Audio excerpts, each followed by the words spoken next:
ನಮಸ್ತೆ ಸ್ನೇಹಿತರೆ, ಬನ್ನಿ ಇವತ್ತೊಂದು ಪಾಲಕ್ ಸೊಪ್ಪಲ್ಲಿ ಗ್ರೇವಿ ಮಾಡೋದು ಹೇಗೆ ಅಂತ ನೋಡೋಣ. ಇದು ಚಪಾತಿಗೆ ರೊಟ್ಟಿಗಾಗಲಿ ತುಂಬಾ ಚೆನ್ನಾಗಾಗುತ್ತೆ. ನಾನಿಲ್ಲಿ 1 ಕಟ್ಟಷ್ಟು ಪಾಲಕ್ ಸೊಪ್ಪನ್ನು ತಗೊಂಡಿದ್ದೀನಿ. ಇದನ್ನು ಕ್ಲೀನ್ ಮಾಡಿಬಿಟ್ಟು ಚೆನ್ನಾಗಿ ವಾಶ್ ಮಾಡ್ಕೊಳ್ಬೇಕು. ಅದಾದಮೇಲೆ ಇದನ್ನು ಕಟ್ ಮಾಡ್ಕೊಳ್ಬೇಕು. ಬನ್ನಿ ಇವಾಗ ಚಿಕ್ಕದಾಗಿ ಇದನ್ನು ಕಟ್ ಮಾಡ್ಕೊಳ್ಬೇಕು. ಹಾಗೆ ಸ್ವಲ್ಪ ಸ್ವಲ್ಪ ತೊಗೊಂಡ್ಬಿಟ್ಟು ಚಿಕ್ಕದಾಗಿ ಇದನ್ನು ಫಸ್ಟು ಕಟ್ ಮಾಡ್ಕೊಳ್ಳೋಣ.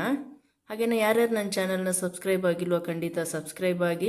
ಹಾಗೆ ಈ ವಿಡಿಯೋ ಇಷ್ಟ ಆದರೆ ಲೈಕ್ ಮಾಡೋದನ್ನು ಮರಿಬೇಡಿ. ನೋಡಿ, ಈ ರೀತಿ ಚಿಕ್ಕದಾಗೆ ಕಟ್ ಮಾಡ್ಕೊಳ್ಬೇಕು. ಇದನ್ನು ಇವಾಗ ಪ್ಲೇಟಿಗೆ ತೆಗೆದಿಟ್ಕೊಳ್ಳೋಣ. ಅದಾದಮೇಲೆ ಈರುಳ್ಳಿನ ನಾನಿಲ್ಲಿ 2 ತಗೊಂಡಿದ್ದೀನಿ. ಇದನ್ನು ಉದ್ದುದ್ದ ಈ ರೀತಿ ಕಟ್ ಮಾಡ್ಕೊಳ್ಳೋಣ. ಅದಾದಮೇಲೆ ಟೊಮೆಟೊನ ನಾನಿಲ್ಲಿ 2 ತಗೊಂಡಿದ್ದೀನಿ. ಟೊಮೆಟೊನ ಕೂಡ ಇದನ್ನು ಚಿಕ್ಕದಾಗೆ ಕಟ್ ಮಾಡ್ಕೊಳ್ಬೇಕು. ನೋಡಿ, ಈ ರೀತಿ ಚಿಕ್ಕದಾಗೆ ಕಟ್ ಮಾಡ್ಕೊಳ್ಳೋಣ. ಇವಾಗ ಬನ್ನಿ ಹೇಗೆ ಮಾಡೋದೇನು ಅಂತ ನೋಡೋಣ. ನಾನಿಲ್ಲೊಂದು ಪಾತ್ರೆ ತಗೊಂಡಿದ್ದೀನಿ. ಅದಕ್ಕೆ 1 ಸ್ಪೂನಷ್ಟು ಎಣ್ಣೆ ಹಾಕಿದ್ದೀನಿ. ಎಣ್ಣೆ ಕಾದ್ಮೇಲೆ ಈರುಳ್ಳಿ ನಾವೇನು ಹೆಚ್ಚಿಟ್ಕೊಂಡಿದ್ವಲ್ವ ಅದನ್ನು ಹಾಕಿ ಫ್ರೈ ಮಾಡ್ಕೊಳ್ಬೇಕು 1-2 ನಿಮಿಷ.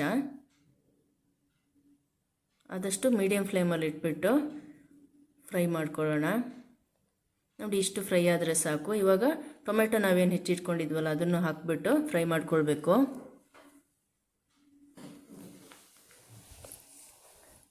ಇದನ್ನು 1-2-3 ನಿಮಿಷ ಫ್ರೈ ಮಾಡಿಕೊಂಡ್ರೆ ಸಾಕು. ಅದು ಹಸಿ ವಾಸನೆ ಏನಿರುತ್ತಲ್ಲ ಅದು ಹೋಗೋವರೆಗೂ ಫ್ರೈ ಮಾಡ್ಕೊಳ್ಬೇಕು. ಅದಾದಮೇಲೆ 1 ಚಿಟಿಕೆ ಅರಿಶಿನ ಮತ್ತು ಒಂದು ಅರ್ಧ ಸ್ಪೂನಷ್ಟು ಶುಂಠಿ ಬೆಳ್ಳುಳ್ಳಿ ಪೇಸ್ಟ್ ಹಾಕಿಬಿಟ್ಟು ಚೆನ್ನಾಗಿ ಮಿಕ್ಸ್ ಮಾಡ್ಕೊಳ್ಳೋಣ.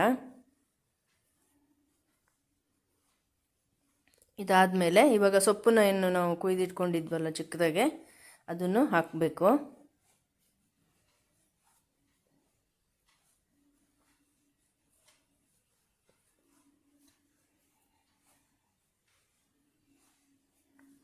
ಇದನ್ನು ಹಾಕ್ಬಿಟ್ಟು ಇವಾಗ ಒಂದು ಸಲ ಮಿಕ್ಸ್ ಮಾಡ್ಕೊಳ್ಳೋಣ ಚೆನ್ನಾಗೆ.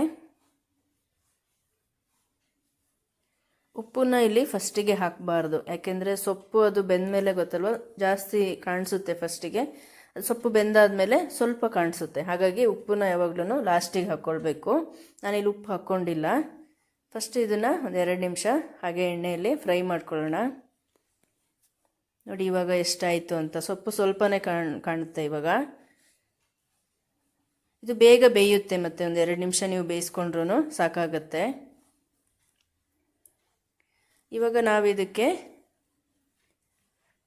ಒಂದು 1/4 ಸ್ಪೂನಷ್ಟು ಪೆಪ್ಪರ್ ಪೌಡರು, 1/4 ಸ್ಪೂನಷ್ಟು ಜೀರಿಗೆ ಪೌಡರು ಮತ್ತು ಒಂದು 1/4 ಸ್ಪೂನಷ್ಟು ಗರಂ ಮಸಾಲ ಮತ್ತು ಒಂದು 1/4 ಸ್ಪೂನಷ್ಟು ಸಾಂಬಾರು ಪೌಡರು. ಅದಾದಮೇಲೆ 1 ಸ್ಪೂನಷ್ಟು ಧನಿಯಾ ಪೌಡರು ಮತ್ತು ಅರ್ಧ ಸ್ಪೂನಷ್ಟು ಚಿಲ್ಲಿ ಪೌಡರು. ಇದನ್ನೆಲ್ಲ ಹಾಕ್ಬಿಟ್ಟು ಚೆನ್ನಾಗಿ ಒಂದು ಸಲ ಮಿಕ್ಸ್ ಮಾಡ್ಕೊಳ್ಬೇಕು.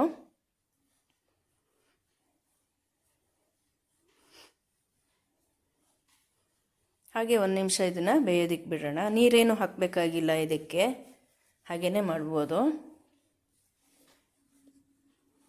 ಇವಾಗ ನೋಡಿ ಸ್ವಲ್ಪ ಉಪ್ಪು ಹಾಕ್ತಾಯಿದ್ದೀನಿ, ಒಂದು ಅರ್ಧ ಸ್ಪೂನಷ್ಟು ಉಪ್ಪು ಹಾಕ್ಬಿಟ್ಟು ಚೆನ್ನಾಗಿ ಮಿಕ್ಸ್ ಮಾಡ್ಕೊಳ್ಳೋಣ ಒಂದು ಸಲ. ಇವಾಗ ನಾನಿಲ್ಲಿ ಮೊಸರನ್ನ ತೊಗೊಂಡಿದ್ದೀನಿ.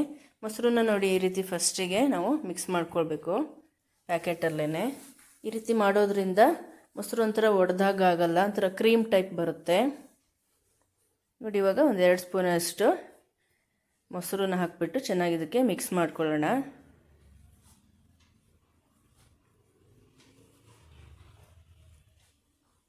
ನೋಡಿ ಮೊಸರು ಹಾಕಿದ್ದೀವಿ ಅಂತಲೂ ಗೊತ್ತಾಗಲ್ಲ, ಆ ರೀತಿ ಇರುತ್ತೆ. ಅದಾದಮೇಲೆ ಲಾಸ್ಟಲ್ಲಿ ನಾನಿಲ್ಲಿ ಕಡಲೆ ಹಿಟ್ಟು ತಗೊಂಡಿದ್ದೀನಿ 1 ಸ್ಪೂನಷ್ಟು. ಅದಕ್ಕೆ ನೀರು ಹಾಕಿಬಿಟ್ಟು ಚೆನ್ನಾಗೆ ಕಲಿಸ್ಕೊಳ್ಳೋಣ.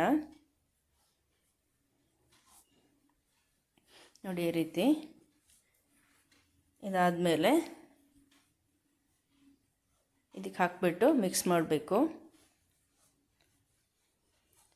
ಚೆನ್ನಾಗಿದೆ, ಒಂದು ಸಲ ಮಿಕ್ಸ್ ಮಾಡ್ಕೊಳ್ಬೇಕು.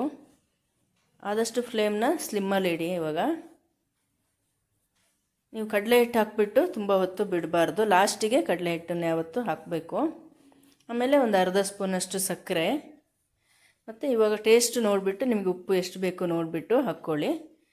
ಆಮೇಲೆ ಲಾಸ್ಟಲ್ಲಿ ಒಂದು ಸ್ಪೂನಷ್ಟು ತುಪ್ಪ ಹಾಕಿಬಿಟ್ಟು ಚೆನ್ನಾಗಿ ಮಿಕ್ಸ್ ಮಾಡಿ ಸ್ಟವ್ ಆಫ್ ಮಾಡ್ಕೊಳ್ಬೇಕು. ನೋಡಿ ತುಂಬಾ ಈಸಿ, ತುಂಬಾ ಟೇಸ್ಟಿಯಾಗಿರುತ್ತೆ. ಖಂಡಿತ ಒಂದು ಸಲ ಈ ರೀತಿ ಟ್ರೈ ಮಾಡಿ. ಇದನ್ನು ನೀವು ಚಪಾತಿ, ರೊಟ್ಟಿ ಎಲ್ಲದಕ್ಕೂ ಯೂಸ್ ಮಾಡ್ಬೋದು. ಹಾಗೆ ನನ್ನ ಚಾನಲ್ ಇಷ್ಟ ಆದರೆ ನಿಮಗೆ ಈ ಚಾನಲ್ಲು ಖಂಡಿತ ಲೈಕ್ ಮಾಡಿ. ಹಾಗೆಯೇ ಖಂಡಿತ ಒಂದು ಸಲ ಮನೇಲಿ ನೀವು ಈ ರೆಸಿಪಿನ ಟ್ರೈ ಮಾಡಿ ಹೇಗಿತ್ತು ಅಂತ ಕಮೆಂಟ್ ಮಾಡೋದನ್ನು ಮರಿಬೇಡಿ. ಹಾಗೆ ಯಾರ್ಯಾರು ನನ್ನ ಚಾನಲ್ನ ಸಬ್ಸ್ಕ್ರೈಬ್ ಆಗಿಲ್ವೋ ಖಂಡಿತ ಸಬ್ಸ್ಕ್ರೈಬ್ ಆಗಿ. ನೆಕ್ಸ್ಟ್ ನಾನು ಹಾಕೋ ಎಲ್ಲ ವೀಡಿಯೋಗಳೂ ನೋಟಿಫಿಕೇಷನ್ ಬರುತ್ತೆ. ಯಾವುದೇ ವೀಡಿಯೋನೂ ನಿಮಗೆ ಮಿಸ್ ಆಗಲ್ಲ. ಹೊಸ ಹೊಸ ರೆಸಿಪಿಗಳನ್ನ ನೀವು ಕೂಡ ಮನೆಯಲ್ಲಿ ಟ್ರೈ ಮಾಡ್ಬೋದು. Thank you.